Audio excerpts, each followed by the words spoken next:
नमस्कार। मु डॉक्टर रीना राउतराय, समाज विज्ञानी एवं परिवेशविद।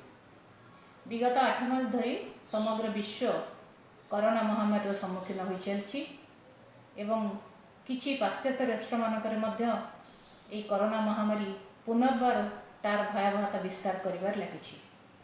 तेणु भारत भली एक राष्ट्र रे आमर जो सामाजिक व अर्थनैतिक स्थिति एई परिस्थिति रे लॉकडाउन व शटडाउन एक स्थायी समाधान नुहे। यह छड़ा कोरोनार एपर्यंत कौन निर्दिष्ट चिकित्सा बाहरी नहीं। तेणु यही कोरोना महामारी आमको निजक रक्षा करने को हेले सतर्कता अवलंबन करने हूँ एकमात्र विकल्प। सतर्कता कहले आमे मुहरे मास्क बांधिबा एवं दूरत्व सामाजिक दूरत्व रक्षा करवा एवं बारंबार घरे थिबा समय रे बा घर बाहर आसला समय रे बारंबार हाथ साबुन रे धोइबा। ये तीनोटी ही आमको केवल ये कोरोना महामारी रक्षा करि परिबो।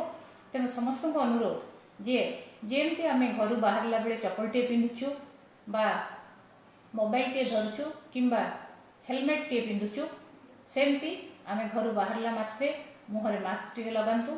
जहाँ कार्यस्थली रे सामाजिक दूरता रक्षा करंतु एवं घर को फेरी बारंबार साबुन रे हाथ धुअंतु। निज परिवार निज समाज को यही तीनोटी सतर्कता विषय सचेतन करांतु। निजे सचेतन रुहंतु। निजर जीवन को यही कोरोना महामारी रक्षा करंतु एवं देशर अर्थनीति एवं सामाजिक स्थिति को सुदृढ़ करिबारे सहाय्य करंतु। नमस्कार।